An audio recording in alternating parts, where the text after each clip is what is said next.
Good morning, dear professor. This, I plan today to do an oral presentation, not an academic presentation, an oral presentation because that is the focus, I believe, of what we're trying to do today. Mhm. And so I begin with a prayer song, and it's not a full prayer song, but it's a real one. And it's not for show, it's for real. And in my language, we call this prayer song Tsiqa. Mhm. Okay. Ini oh yak it kawe hi ni oh yak it kawe hi ni oh shawe hi ni yak it kawe Ishayi yak it kawe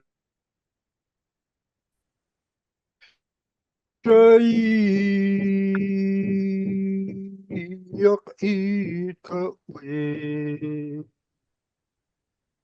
Ishayi hawe Ishayi yak it kawe Eko hawat wa utu klasa hinirkuk niwa ahku not sichirap niwa ihatna manas umatsukatna chu triko some of the covered for today will be just a glimpse of many years. And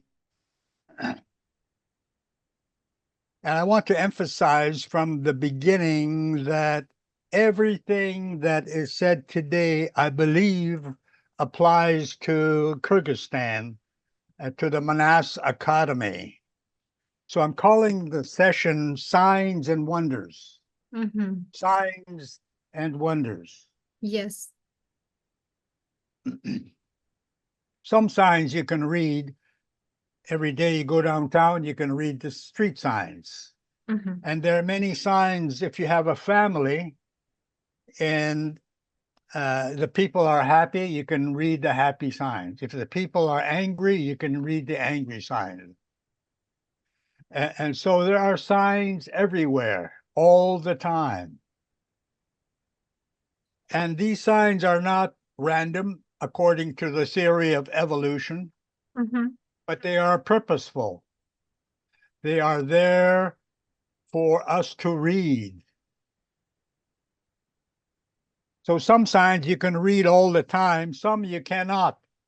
And so there are some signs that you cannot read yet, but if you look and you study and you search, you do research, eventually you have insight, and then you might be able to read the signs. I'll make two connections immediately. There's also a sign that people experience that can also be called a wonder. Mhm. A stone flying through the air as though it is being purposeful.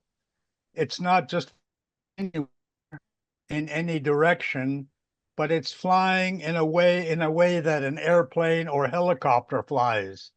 It flies with intention. But when you see that stone flying through the air, you cannot read the sign. You don't know what's going on.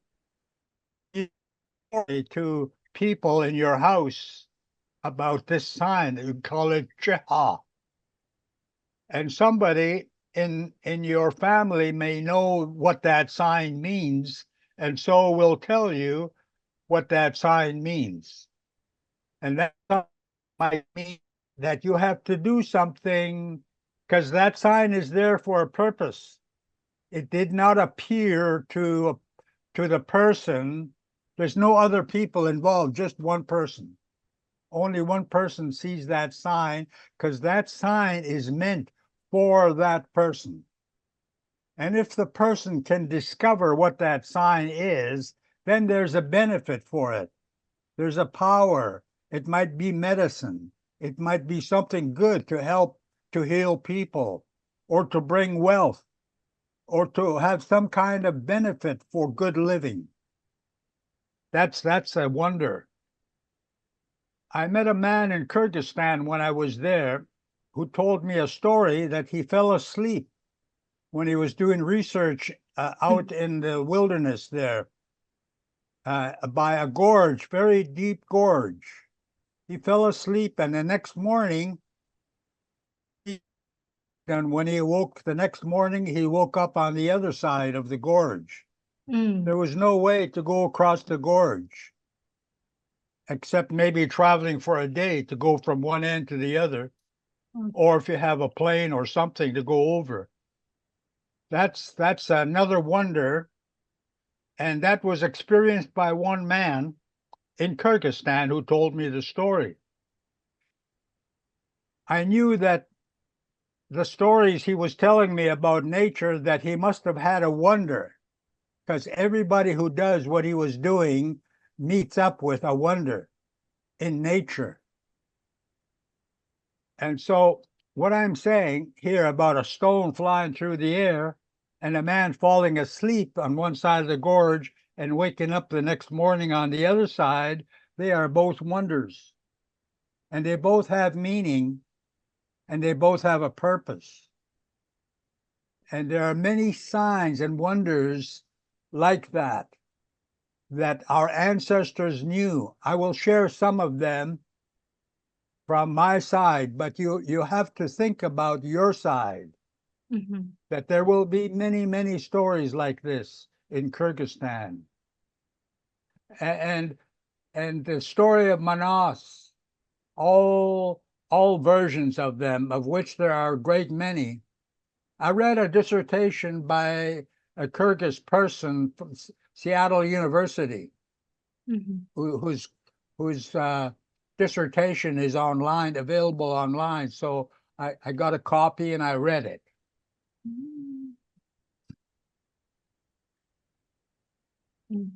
So in a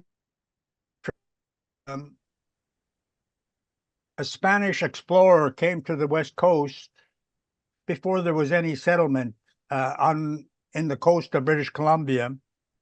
And he met with our chief McQuina, and he learned some of the language. And in the learning of the language, our language, he spoke Spanish, and Chief McQuina spoke our language, Nuchanus.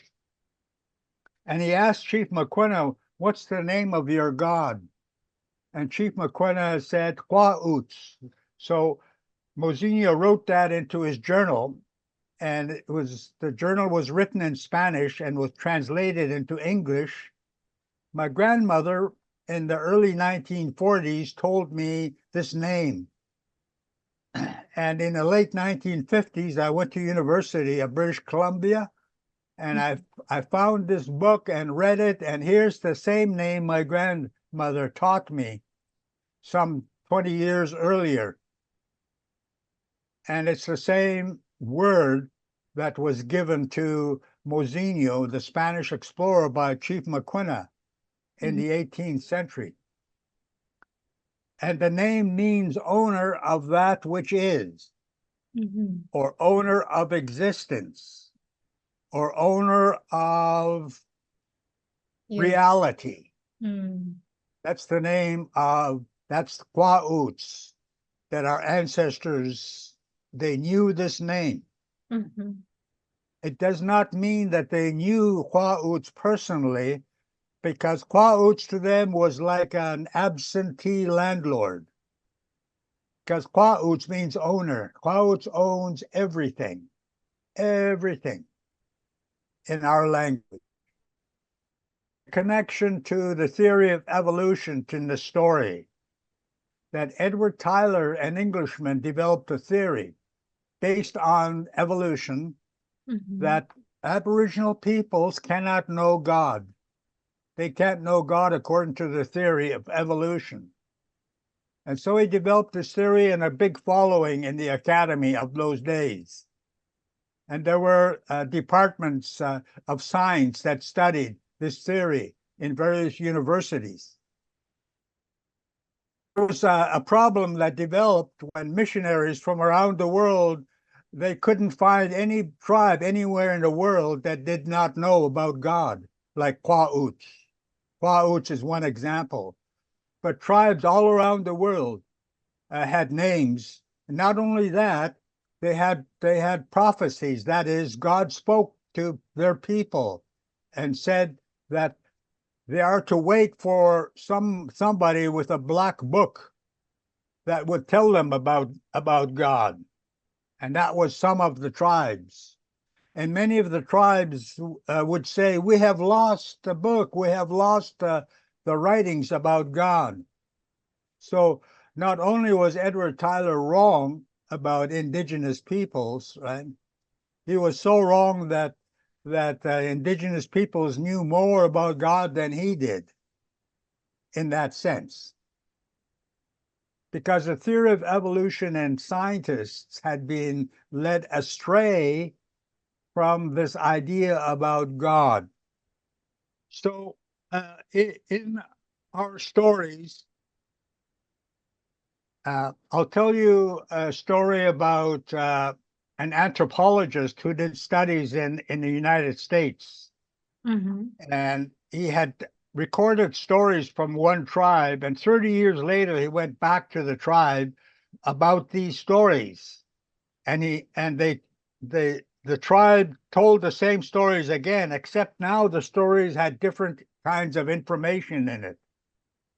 For example, Kerabeth Laird, who was, I believe, an English woman, married a native man, and the native man told her stories, and then he told a story about coyote in California, and his name was George Laird, his English name. And he said coyote was snoring in a story, but he said that wasn't in the original story. He said, I just put that into because that fits the character of coyote. And so, but that doesn't mean the story he told was not true, because Aboriginal or indigenous stories are living. They are living stories in exactly the same way that you live from day to day. From one day to the next day, you don't say the same words. You say different words. Yes. And in your younger days, maybe you don't snore. But when you grow older, you might snore. But you are still the same person, whether you snore or not. And that story about you is true from day to day to day, even though the story changes. Aboriginal stories were like that. Our stories are like that. My grandmother Mary said, our stories are true. My grandmother Mary also was a Presbyterian. She was born around 1900, when the Presbyterians were very strong in the world. And she said that the Presbyterians are the best Christians in all the world. At the same time, she said, our stories are true. I love Christian people. But it did not upset my grandmother Mary. And she knew what she was talking about. Okay, now, let me talk about one of the stories, the story of Son of Raven. anthropologists gave the title to the story of Son of Raven. Son of Raven stole the light. But but I give this a new title to the story as Son of Raven's quest for the light, Son of Raven's search for the light, because in the beginning it was dark, but they knew about the light, Son of Raven. Mhm. And in this story is uh, is about where the light comes from When it comes and who we are in the physical world, from wisdom. and the connection of the physical world to the spiritual world. The light comes from the spiritual world, and Son this. So they got together as a community and they strategized about how to get the light. And now an important part of the story is Wren. Wren is a tiny little bird, and Wren's name is always speaks rightly. By character, Wren always speaks the right words. Wren can't help speaking the right words. That's the character of Wren. So whenever Wren speaks, people know that what Wren says is the right word. It points the right way. So it was Wren who gave advice to how to capture the light. And it was a long story about this, but Wren did capture the light Son of Raven captured the light according to what Wren said. Now, towards the end of the 19th century, my great-great-grandfather, Kista, captured a blue whale. And there was a problem after he harpooned the whale. He had spent 8 months in our practice of the spiritual practice of Usumch. 8 months where he negotiated with the spirit of the whale to develop a protocol, to develop an agreement. Because in reality, as we said, it is not a random reality where things just happen for no reason, but everything happens for a reason.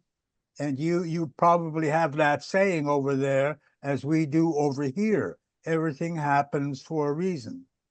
And that is also the ancient belief system. It must also be true in Kyrgyzstan, also be true there. And the problem that developed with Kista's whaling expedition is that after the whale was harpooned, the whale turned away from the shore after it was harpooned and began to tow Kista and his whalers straight offshore to a certain death because the whale refused to turn according to the agreement that they had made. And so Kista was going to cut the rope to the whale, to the harpoon, the rope that was tied to the harpoon attached to the whale. And just before he cut the rope, Wren landed on the whale and spoke to Kista and said, "Tell the whale to turn around and go back to where it was harpooned." Immediately, Kista spoke to the whale and said, "Turn around, go back to where you were harpooned."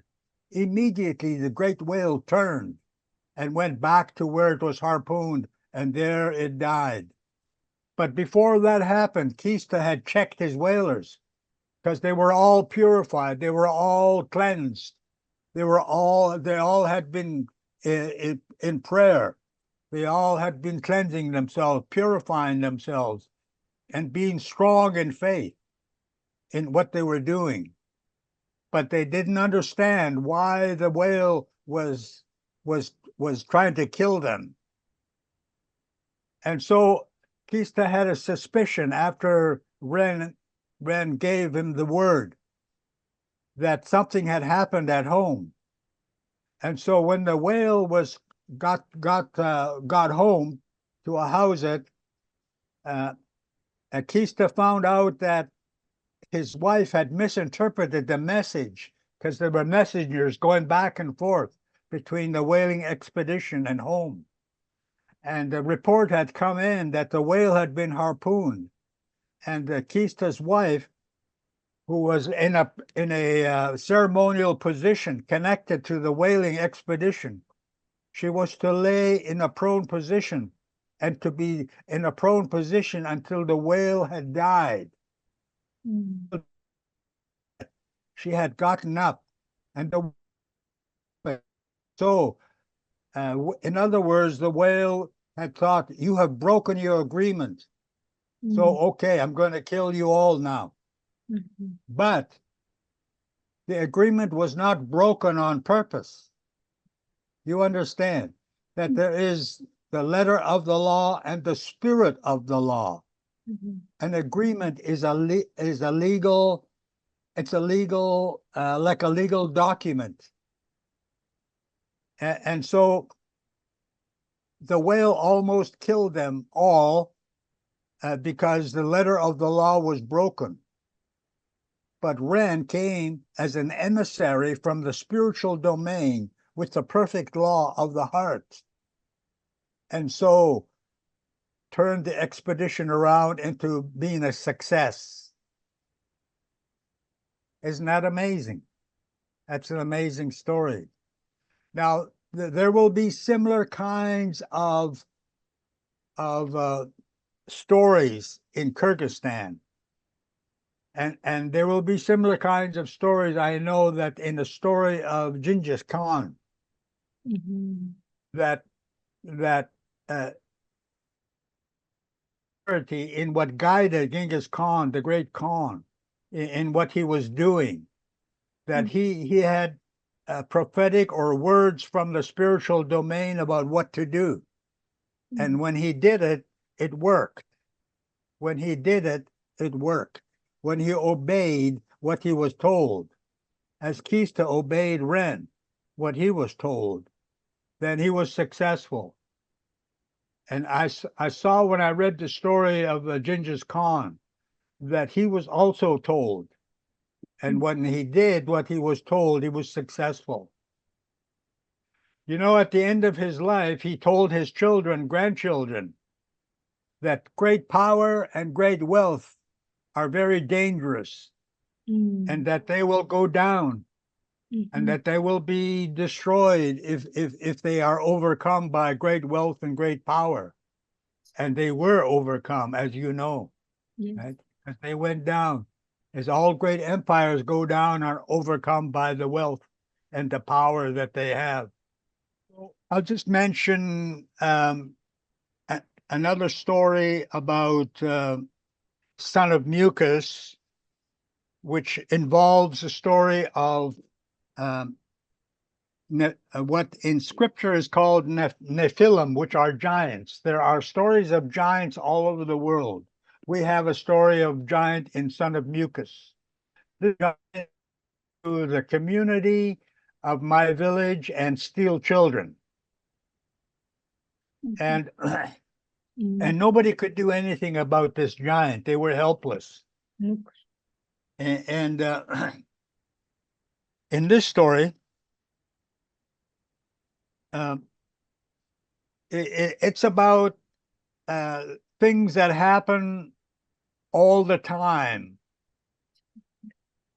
which is that in reality, there is like a giant of evil that when it is allowed to have free reign, no opposition to it, then people are helpless against it.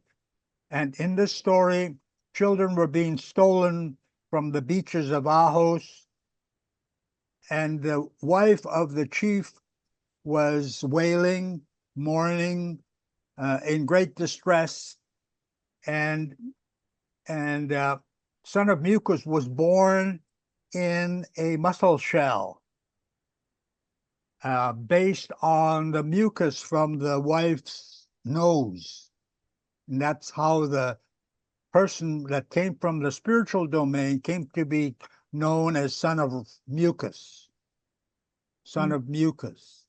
Mhm. And this child, born on the beach of Ahos, was Mhm. taken into the family of the chief and grew up and was obedient to all the ways of our people and learned the language, was a good person, was a strong person, and had come to the earth for the one purpose to save the children that had been stolen. Eventually, son of Mucus grew into a strong young man, and eventually went and killed the giant, rescued the children, brought the children home. And so this story is very much still alive today amongst our people. Mhm. I know when I was in Kyrgyzstan that there are many problems of young people there that have to do with alcohol, have to do with drugs, have to do with all kinds of issues, including suicides, as are common over here. And I say that the giants of today work through the corporations, they work through the pharmaceuticals, work through the big advertising companies that will advertise and lead children astray into directions that look good but are destructive. They look good but are designed to destroy. They are designed to kill. And that's what's happening, as you know, today. And Mhm. this is the importance of this story. You will have similar kind of stories in Kyrgyzstan as this. And these stories are like signs and wonders. If you know how to read them and know how to bring them into today's life. Because my Granny Mary, who was my mother's mother, she's the one who said our stories are true. And what I'm saying to you is what she meant. If you know how to read the signs and wonders. And so how I have learned these things is based on my study of scripture. In the Bible has taught me that the Bible is like an Aboriginal book. It's like an indigenous book because an indigenous person, an Aboriginal person, is one who is from the original, the beginning, the original, and so and the creator is the original of originals, and so in the book of Acts it is written that God created all peoples from one person. All peoples have come from one. And so we have a saying in Nochanos, Hishukis Awak, everything is one. Hishukis Awak, everything is one. The most amazing thing, I'm the one that coined that phrase in my language on the scientific panel. As soon as that phrase got out into the community, everybody picked it up like it was their own, that like it belonged to them. It was in their hearts all the time. He shook his the walk, and and and even the academy, the universities have been very interested in that phrase, and they treat it like a magic charm. It's not a magic charm. Well, it comes from God, so it must be. Maybe it does have some magic to it, but I don't see it as true. I see it as a truth. And it was given to my people, Mm. not from Europe, not from Africa or Asia. It came from above, Mm. came from above. Like Genghis Khan, he got his information from above. Mhm. And many things in Kyrgyzstan would have come from above. You look for that, you will find them. You will find them. I am absolutely sure of it. You will find it. So there's another story um, between species. When we talk science, between humankind, between plants, and between animals. Ikoko and I had a discussion about trees one time, where I shared with her when I worked on a scientific panel, we were on a field trip out in a forest. I got ahead of the scientists in the forest, and as I was waiting for them, I stood before this tree and I began to talk to it. And I was just in a few words into my talk to the tree, and I started crying, weeping. I couldn't help it. It was spontaneous. Because what was happening is this: I had been a logger as a teenager, and I had been helping logging companies to strip clean the forest area in my territory. And I was 15, 16 years old at the time. And so I was apologizing to this tree for what we people had been doing to it. I also knew that my people did not do this. They did not take down trees whole scale without communicating with the trees, without paying respect to the trees. And so on a scientific panel, one of the elders, who was the age of my father, told a story when he was a little boy. His grandfather had taken him out to take down a great cedar tree for the purpose of making household implements or a canoe or things that would be useful. And so his grandfather taught him the bushes around the great cedar tree were to be respected, that they were to be acknowledged in the same way that people are acknowledged when you're in a crowd. You don't just push them aside. You say, "Excuse me," and you explain to the bushes, what you are doing. It's a good thing you're doing. And then when you come to the great cedar tree, wow, that's a great personage. And you pay homage to this great personage. You do not worship it, but what you do is you explain that you're going to transform this great cedar tree into other kinds of life, useful instruments in the home, into a great canoe that will help to transport and to feed people. It will live on in the life of neutral people. And so there's mutual respect between the people and the plants. And there's the communication there. So in this story of bear and the fisher, this fisher, neutral fisher, had set salmon traps in a river. And to check his trap, he found it wrecked and the salmon were gone. So that happened several times, and he found out it was a bear that was stealing the salmon. And then as a result, I want to comment that during colonization, the quickest answer to a problem of resources and land was to kill the opposition.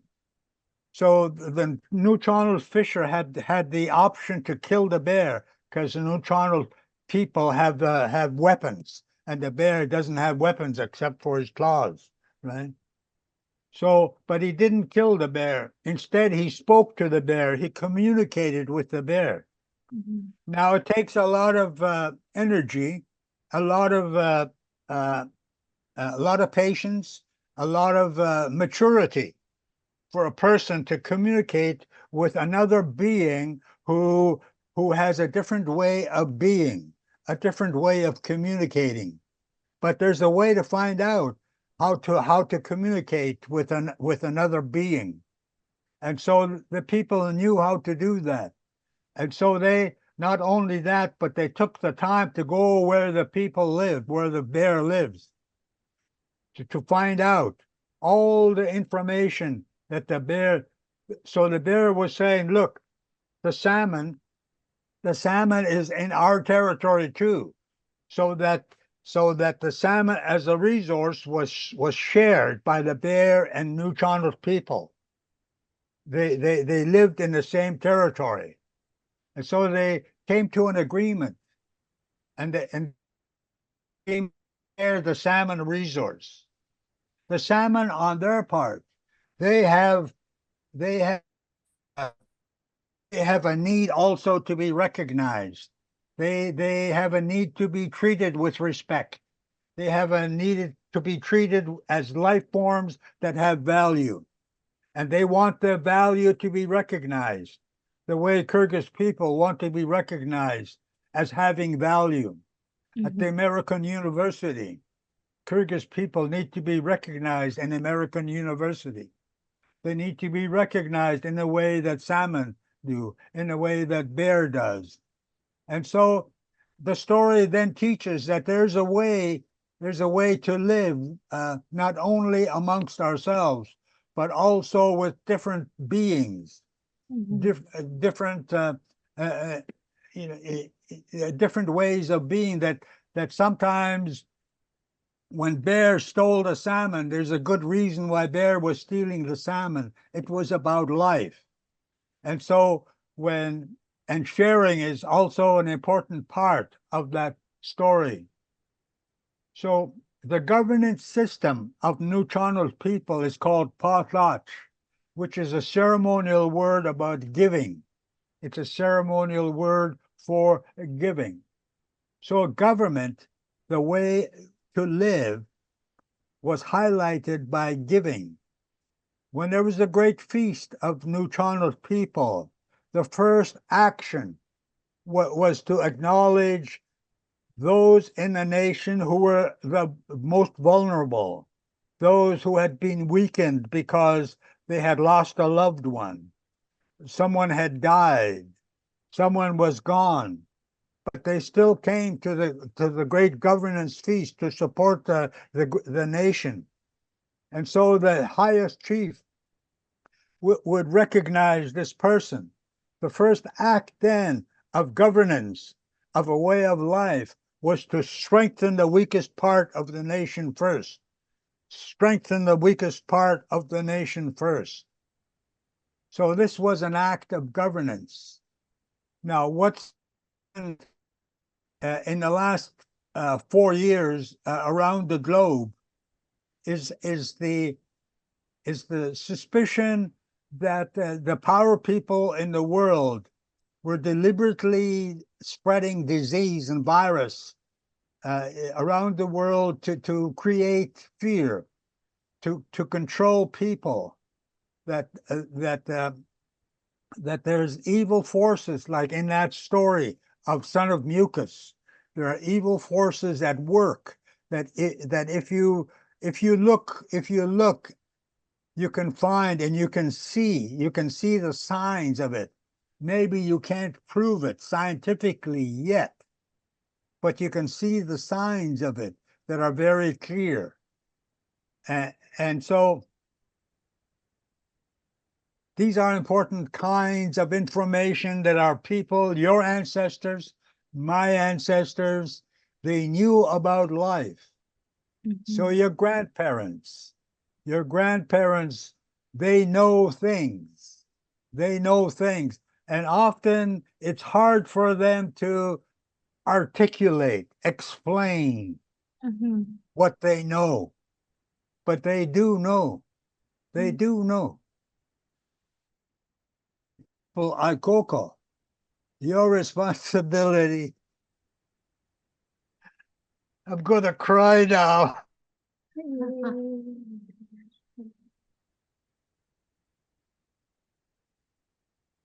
I feel that this is a responsibility of all of us to understand and to try to explain what they knew, because of we are also feeling that our ancestors knew the life, but they cannot to explain in this scientific way, and that's why they couldn't accept it. But the way how they live is more clear, more connected with nature, with universe, and with God.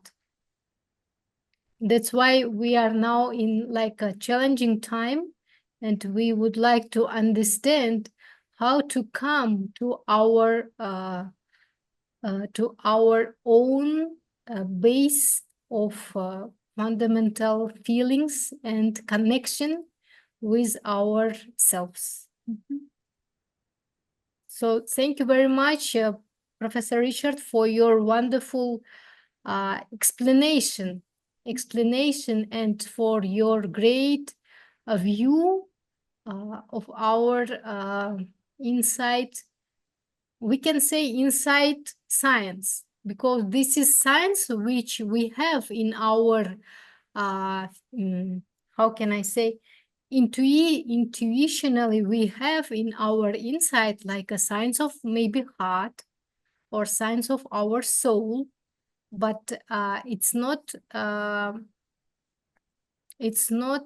understandable in like Western scientific, or not only Western, but also all the scientific world.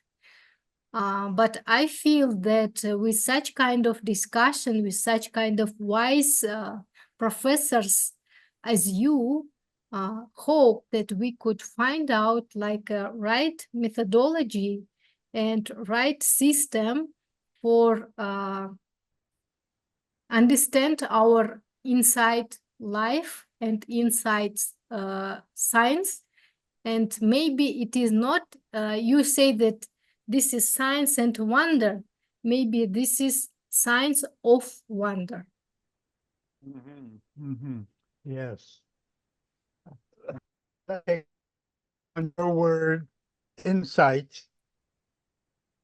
it's an important word for both science and our ancient peoples. Because when, for example, a person saw a wonder like a flying stone, or a person fell asleep on one side of the gorge, woke up on the other side, that is just the eye-opening beginning of something possible. That's an insight that can die on the vine if you don't do anything, if you don't act on it. So an insight is only, if you are running a race, you're just at the starting line. You have not gone anywhere yet. If you have insight, that's a good description of insight. Then from there, you go a little bit at a time. Little bit at a time. I know, Aikoko, you want to know everything now. No, you cannot know everything now.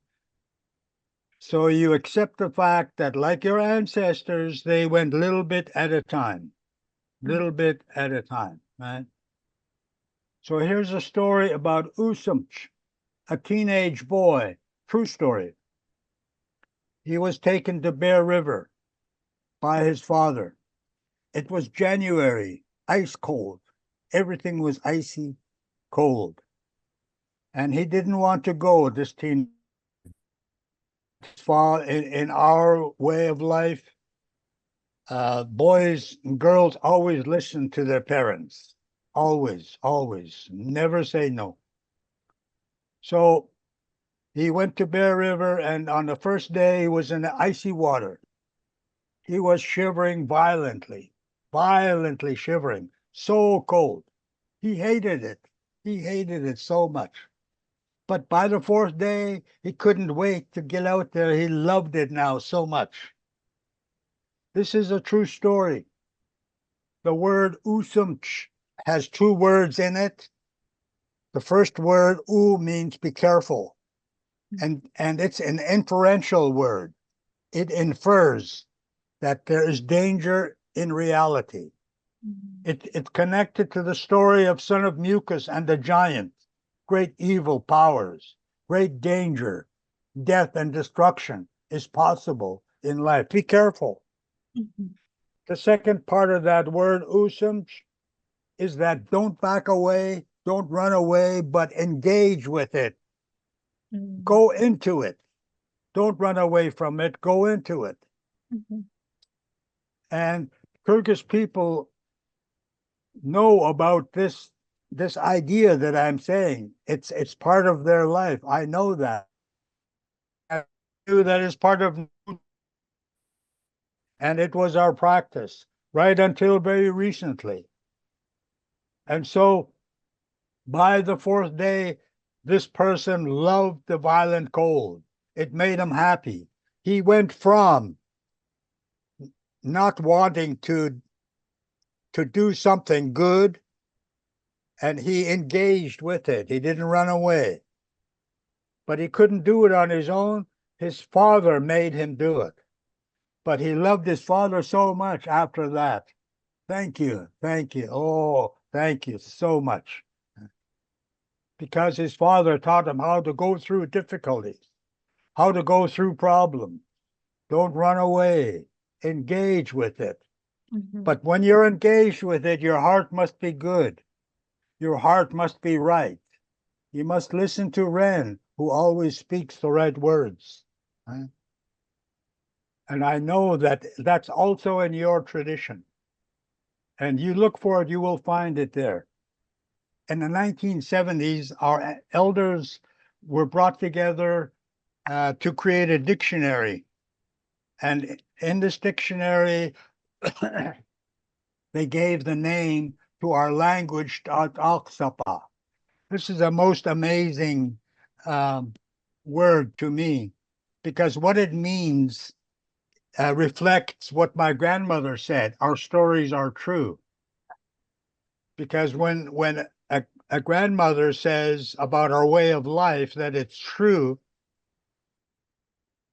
something amazing. The very best of science, scientists themselves will say the same thing. What is science all about? It's a search for truth. Search for truth. At-Aqsapa expresses that exactly. What At-Aqsapa can be translated as saying is that it is a search for truth. It's like insight. It's not something that you arrive at. It's something that you go towards. You go towards it. You're not there, but so you work towards it. And the way of life of New Genre ancient peoples was to work towards truth. Work towards truth. Live towards truth. It's hard to translate into English. When I speak my language, I understand it clearly, but I can't give it to you because you don't speak my language. So we both speak English and we do the best we can. And so you would do the same in Kyrgyzstan and in your own language.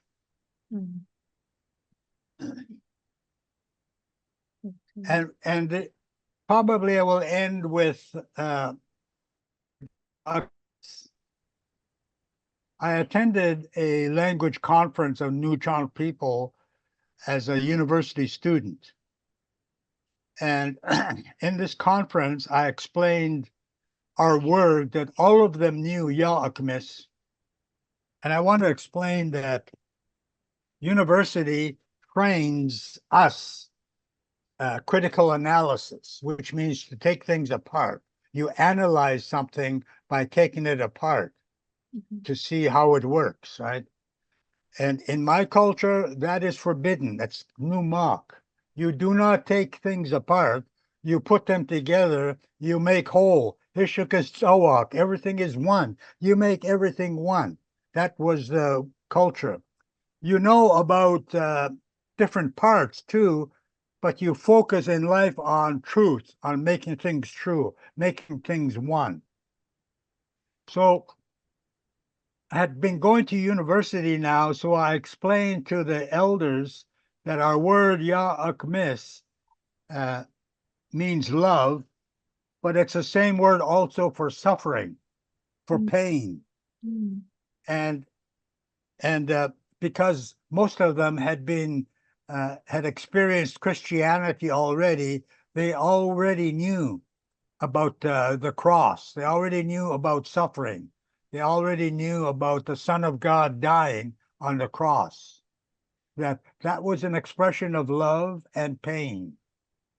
And they were so overwhelmed with what I said that some of them, they literally spread out and they became like helpless because the word is in their body and in their hearts. And when I took the word apart, they could see it right away. Right away. It came alive for them. Ya Akmis. And we were not given that word by Europe or by others. We got it from above. We got it from above. And so in scripture, in the book of Ecclesiastes, it is written that God put eternity into the human heart. God put eternity, or something of himself is put into creation. And in other places, it is written that God put life into all things. Put life into all things. That is also our belief, which was called superstition by scientists, because our ancestors said everything is alive. And so I look in the Bible and it says the same thing.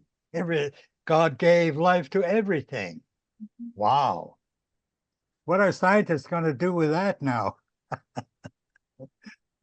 Yeah, they won't believe it, I'm sure. But I believe it.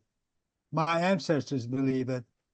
And so I'm following my grandmother Mary. Our stories are true. We And believe so, our stories are true, yes, because yes, these stories are giving us a life.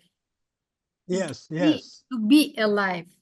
yes, Otherwise, yes, nothing is like giving us connections with earth, and we cannot to understand why we are living because of yes, these ancestor stories, like my grandmother's grandfathers. Actually, I was living with my grandmother and grandfather when I was so small, and they show us these books, our ancestors' books, like manas. Actually, I didn't know how to read these books, but yes, these pictures in these books are in my heart. When yes, my grandfather read this book, Manas, actually I didn't understand exactly what was in the text, but I yes, remember these pictures, and these yes, pictures making me connection with yes, our uh, nature, I think, with yes, our connection with ourselves, like with the nation, with the people. That's why maybe because of I live with grandmother and grandfather, and they show me this our ancestors' stories, and they told and taught us this manas, like this you can see behind of yes, us. This is yes, manas, and these pictures is all of our like universe in our heart. And maybe that's why we became too much connected with our nation, with the name yes, of Kyrgyz. yes, yes, yes, yes.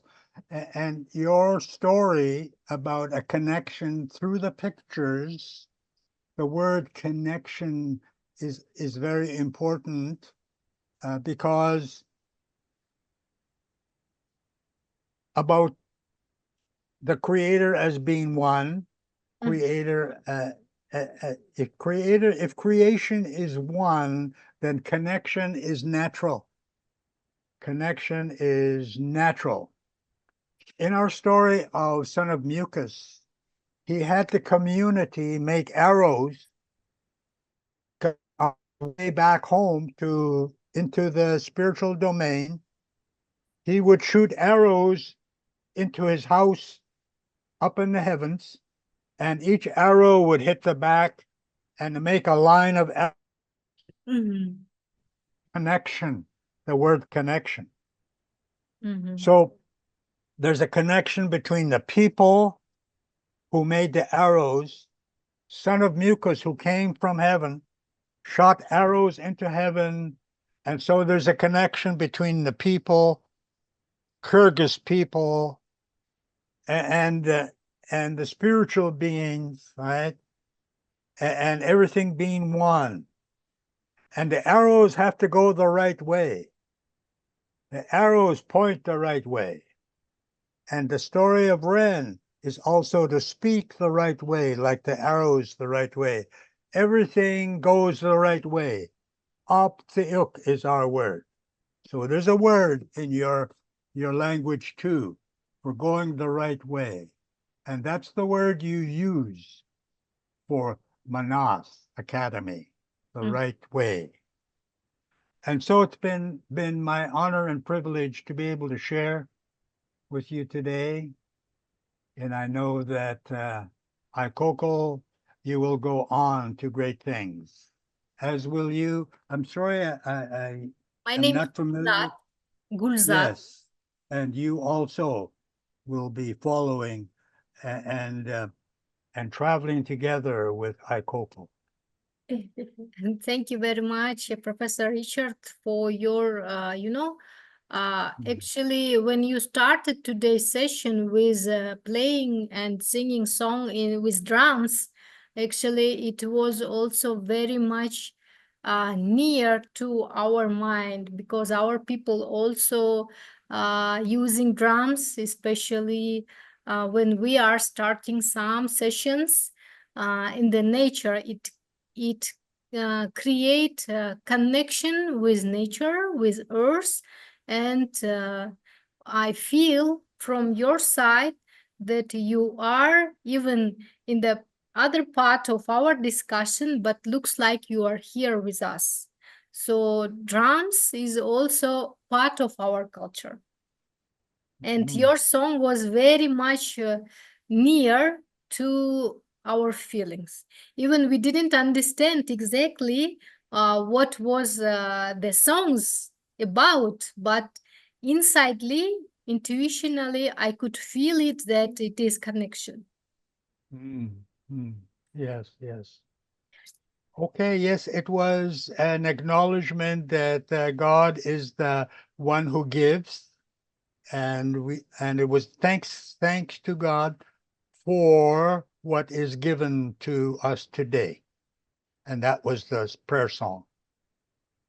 Okay, we'll say bye-bye. Professor Richard. And you have a good, it's nighttime over there, so have a good night. Professor Richard, may I ask a quick question, please? Yes. Professor Richard, thank you so much for joining us today. I really, really appreciate. And I have a following question, if I may. And the last 100 years almost, we have been trying to understand our own traditional knowledge, stories, our myths through scientific methods. And I think we really tried to train ourselves into the scientific methodologies, and we tried to play scientists. And I think I also, in the last 20 years, I think in a way, unconsciously searching for the truth, I can see that I also tried to play a scientist. But studying in different institutions and collecting different degrees, I can see that what I was searching somewhere in Europe, I actually found at home. And here now I see people, in a way, still we are trying to search and understand our own tradition, our own stories through some scientific methods. And sometimes I think to myself, do we necessarily have to do it through science? Or like I'm just thinking, because from one side, we are already trapped with certain scientific conceptions and methodologies. At the same time, we are realizing that knowledge acquisition of traditional people, just like new channels people, it had a lot to do with spiritual realm. And many of us, I think, especially like myself, young people like myself, who try to play with science and try to learn English, try to learn new methodologies, which were very new to, for example, in my case, very new to me. Now I can see that I am trying to like almost unpack myself and learn other ways of doing things. So in that sense, when people nowadays also say, and just thinking whether it is possible to come to our own terms in approaching our own traditional stories, and if so, like what could be your suggestion, like in terms of approaching it? The suggestion has already been given to you, but I will give it to you again. Thank you. Right? And the suggestion comes from the two words here. One was insight and the other was connection. And insight means you're beginning.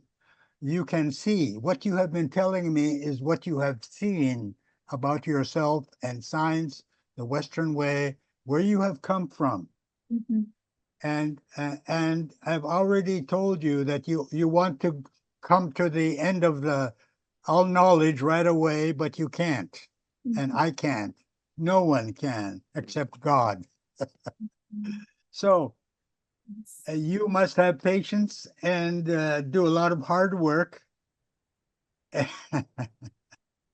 Everything is one. If the stories are true, then you know that you are going the right way, even though you don't know it all right now. Science and the ancient peoples, there's a connection there, but you have to find it for yourself. How to work both of them together. Mhm. And you will find it if you don't give up.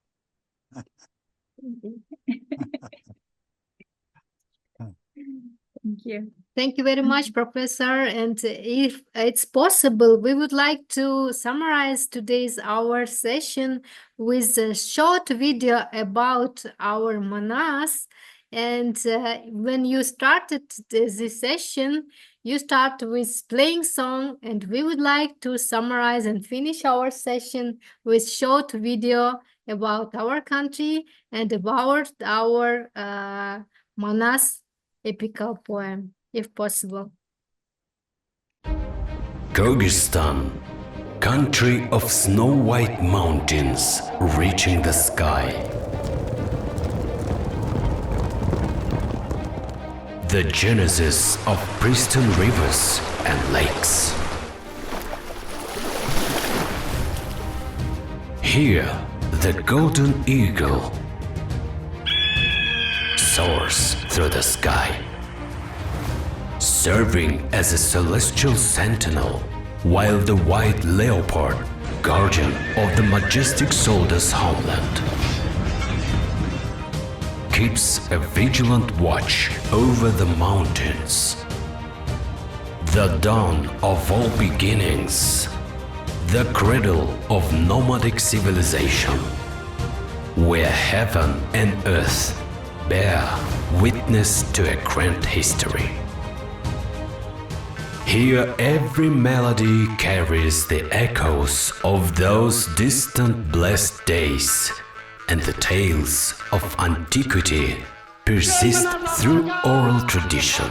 These special individuals are the blessed storytellers of Manas, the Manascha.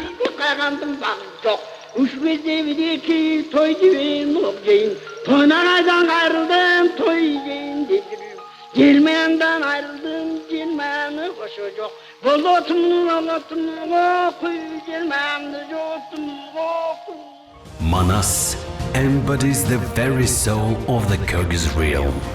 Manas, a tape story woven from their essence. Manas unfolds an entire cosmos unique to the Kyrgyz spirit. Manas stands as both the origin and the culmination of Kyrgyz wisdom. Manas unlocks the gateway to spiritual serenity, not just for the Kyrgyz, but for all humanity. In the year 2013, the trilogy of Manas, comprising Manas, Simitey and Seytek, earned its rightful place on the representative list of the intangible cultural heritage of mankind, a testament to its enduring significance. In present, it has more than 70 options.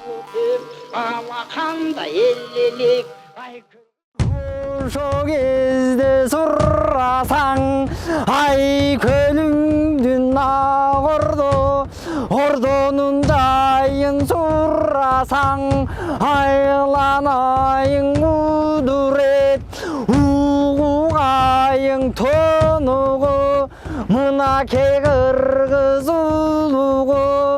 우군나 센티생 울란다르 장민책한 게르게 센티생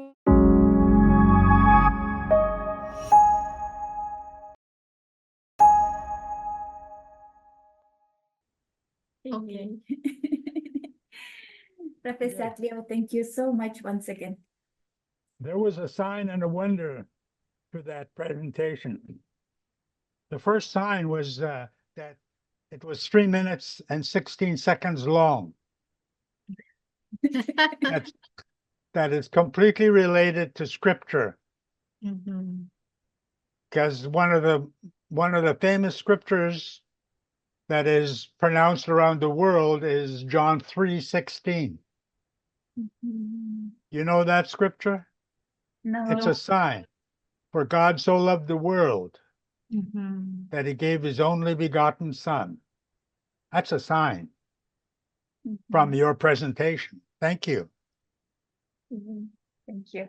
Thank you, Professor Richard, for today's your session. And this is our first step of our National Academy Manas, National Academy of Manas, to trying to do like connections with different scientists from all of the world in a new project of new understanding as a living ethics science, and to share with your experience and our experience how to explain our traditional knowledge and traditional ways in scientific way. So thank you very much for your time. Thank you very much for today's wonderful session about science and wonder, and hope that we will have in the future cooperation with you. And if we will have some questions, maybe if possible, and if you will have some time, we would like to be happy to get some connections and maybe more and more sessions with you.